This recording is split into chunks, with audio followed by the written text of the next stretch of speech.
नमस्कार, भूत डामर सेना च्यानलमा तपाईँलाई स्वागत छ। आज हामी आन्तरिक उडानको नयाँ सिरिज सुरु गर्दैछौँ। तपाईँको विचारमा आन्तरिक उडान भनेको के हो? आफ्नो विचार कमेन्टमा लेख्नुहोला। यो च्यानलमा हामी विशेष गरी चेतनाको कुरा गर्छौँ। यहाँ आन्तरिक उडानलाई हामी चेतनाको उठानसँग जोडेर बुझौँ। चेतना उकास्नका लागि साधु सन्तहरू कठिनतम साधना गर्छन्, घरबार श्री सम्पत्ति त्याग्छन्। उनीहरू मोहभङ्ग भएपछि चेतना उठ्छ भन्ठान्छन्, तर स्वतन्त्रताको आशा धेरैले राखिराख्दछन्। अवधूत र सिद्धहरू सबै कार्मिक बन्धनहरू त्यागेर स्वच्छन्द भइसकेका हुन्छन्। उनीहरू आशा र निराशाभन्दा धेरै माथि हुन्छन्। उनीहरू भगवानभन्दा पनि माथि हुन्छन्, किनकि भगवानहरू पनि आफ्नो ब्रह्माण्डीय दायित्वमा बाँधिएका हुन्छन्, तर अवधूत कोही कसैसँग पनि बाँधिएको हुँदैनन्। यो कुनै पनि साधकले प्राप्त गर्न सक्ने उच्च स्थान हो, तर त्यसका लागि त बलियो चट्टानी पर्वत जस्तो मन बनाएर अग्निकुण्डमा निसङ्कोच हाम फाल्नुपर्छ। भयभरका लोभ, मोह, क्षोभ, क्रोध, आवेग जलाएर मन निर्मल भएपछि बल्ल स्वच्छन्दताको मार्ग खुल्छ। स्वच्छन्दताको त्यो अलौकिक अवस्थामा पुग्न कैयौँ जुनी लाग्न पनि सक्छ, तर हरेक जन्ममा गरिने असल कर्महरूले व्यक्तिको चेतनाको स्तर उकास्न खुड्किलाहरू थपिरहेको हुन्छ। जसरी बैङ्कमा हामी पैसा जम्मा गर्छौँ नि, हो ठिक त्यसै गरी कार्मिक निक्षेप बढ्दै जान्छ। असल कर्म गरे असल, खराब गरे खराब नै। बैङ्कको निक्षेप त बाँचुन्जेल मात्र हो, तर कार्मिक निक्षेप त जन्म जन्मान्तरलाई काम लाग्छ।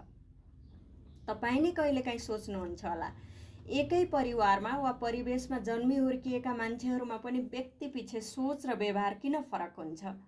समान सोच र व्यवहार भएकाहरूको पनि जीवन किन उस्तै हुँदैन? किन? किनकि हरेक मानिसको कार्मिक निक्षेप फरक हुन्छ। यो धरतीमा अमुक समय, अमुक देश र अमुक परिवारमै जन्मनका लागि ऋणानुबन्धनहरू व्यक्ति पछि फरक हुन्छन्। त्यसैले हरेक जीवनमा गरिने प्रत्येक कर्मले त्यसपछिको जन्मलाई त मार्ग प्रशस्त गर्छ नै, असल कर्मले तत्समयमा बाँचिरहेको जिन्दगीलाई पनि सहज बनाउँछ। प्रतिकूलताहरूसँग लडेर कीर्तिमान राख्न सक्ने बनाउँछ।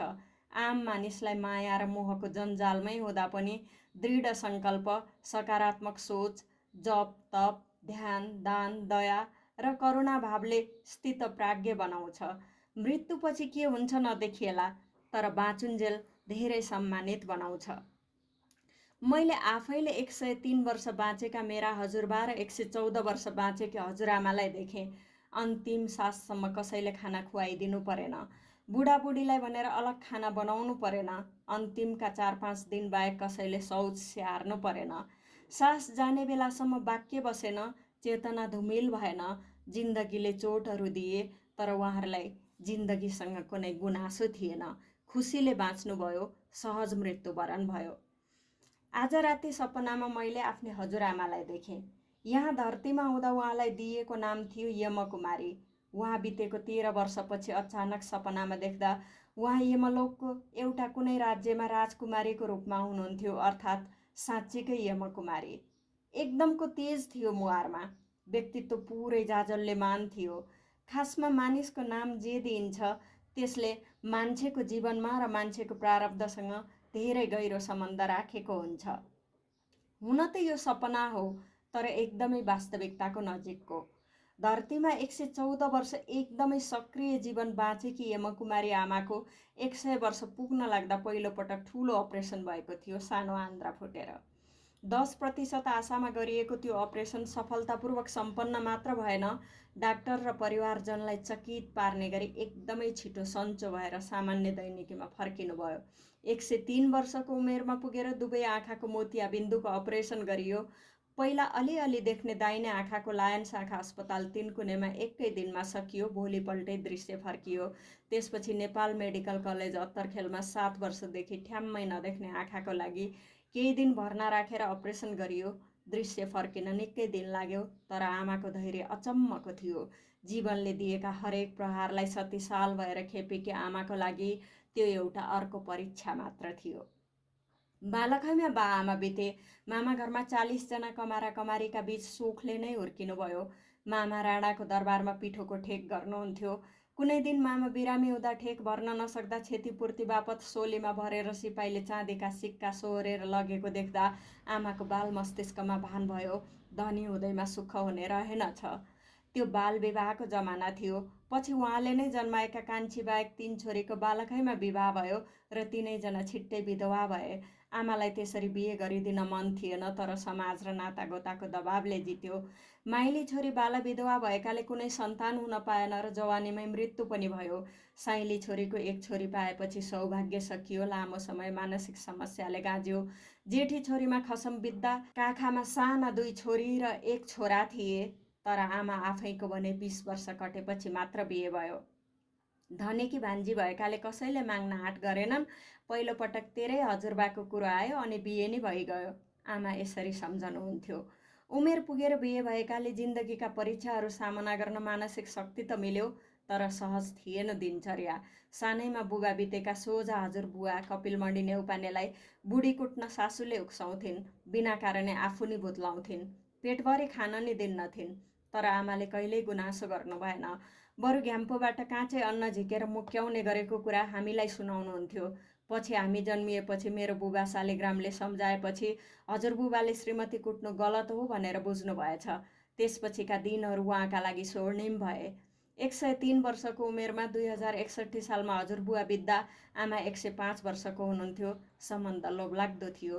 बिहे गरेको निकै वर्षसम्म गर्भ बसेन। हाम्रा हजुरबुवा एक्लो सन्तान भएकी सासूका लागि त्यो असह्य थियो। अधिक अत्याचारको एउटा कारण त्यो पनि हुँदो हो। विषम 2090 सालमा भूकम्प आउँदा पहिलो गर्भ बसेको थियो। भाग्यले गर्भ सुरक्षित रह्यो र केही महिनापछि जन्मनु भयो हाम्रा ठुलाबा। त्यसपछि लगातार सन्तान भए। अधिग्रोसहित हिसाब गर्दा आमाका 18 सन्तान जन्मिए, 7 जना हुर्किए, बिहेबारी भए।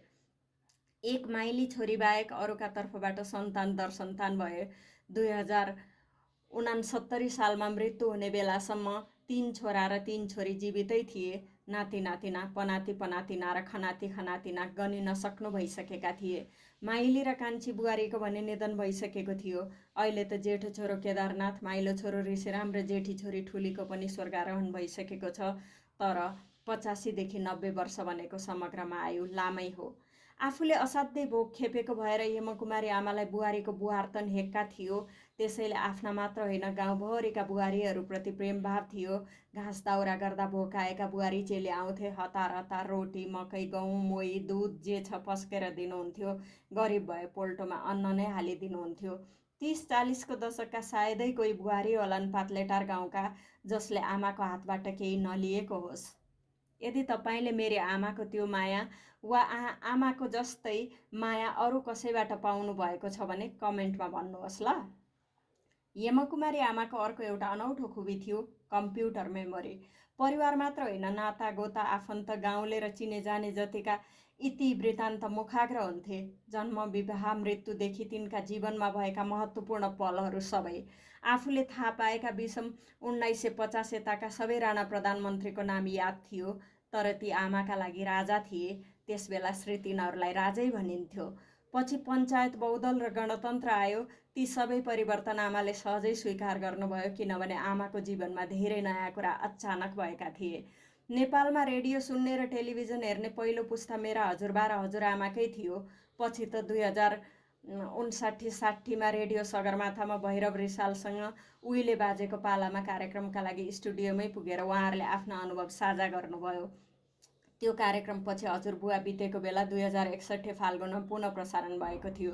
2067 सालमा उज्यालो रेडियो नेटवर्कको सडक र सवारी कार्यक्रमका लागि मैले नै हजुरआमासँग अन्तर्वार्ता गरेको थिएँ। पछि हजुरआमा बितेपछि 2069 आश्विनमा त्यो अन्तर्वार्ता पुनः प्रसारण भएको थियो। नेपाल सरकारले व्यवस्था गरेको वृद्ध भत्ता बुझेर मुसुक्क हाँस्ने पहिलो कृतज्ञ मुहार पनि उहाँहरूकै थियो।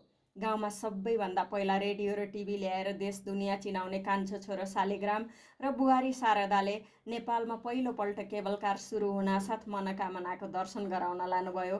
उहाँहरूलाई हवाईजहाज चढे जस्तै भयो।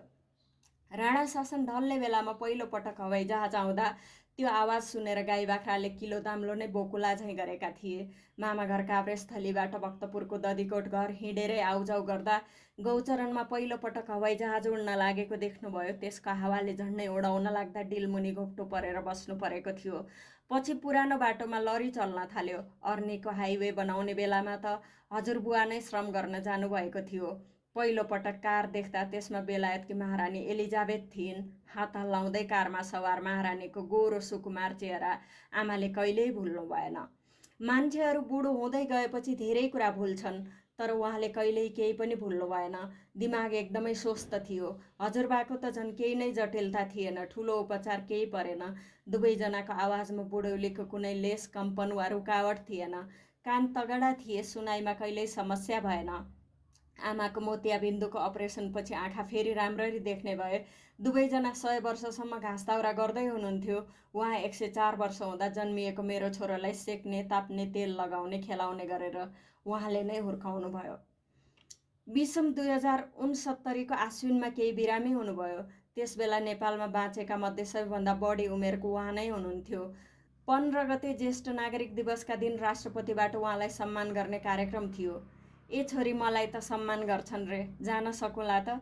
2 दिन अगाडि म भेट्न जाँदा हजुरआमाले भन्नुभयो।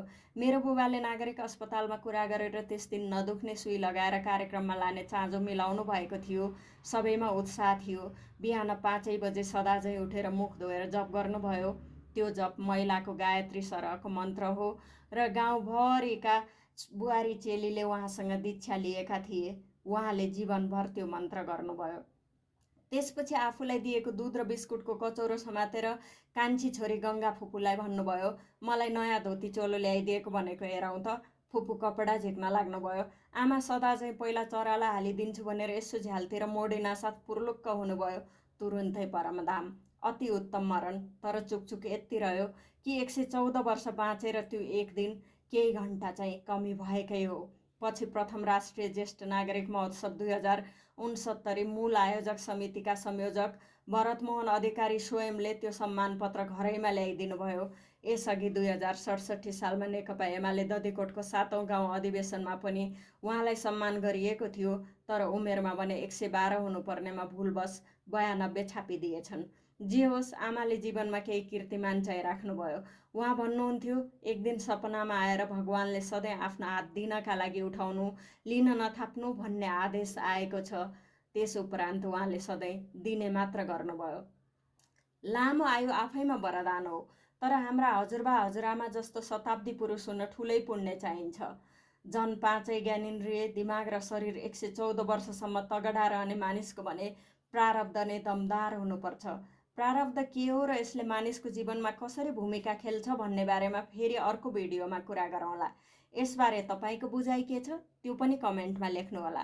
अहिलेलाई चाहिँ यति भने कि हजुरआमाको समग्र जीवन हेर्दा सधैँ आफ्नो हात माथि पार्नु तर हात नपसार्नु भन्ने आदर्श र मलाई ऐश्वर्य आफ्नै घरमा छ भन्ने सन्तुष्टि विचार गर्दा आमा खेचरी राज्यमा यमकुमारी नै भएर बसेको कुरा मेरो सपना मात्र नभएर उहाँको पुनर्जन्मकै यथार्थ हो कि जस्तो लाग्छ।